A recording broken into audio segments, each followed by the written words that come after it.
पुत्र हा जन्मला, पिता धर्माची रावणा, अति यश हा जाहला. पिता धर्माची रावणा, अति यश हा जाहला. कार्य करून शिक्षणाचे ज्योत लाविली ज्ञानाची, कार्य करून शिक्षणाचे ज्योत लाविली ज्ञानाची.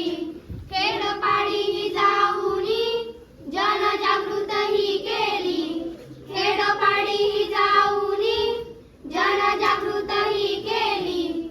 आई अंबिका देवीच्या पोटी पुत्र हा जन्मला, आई अंबिका देवीच्या पोटी पुत्र हा जन्मला.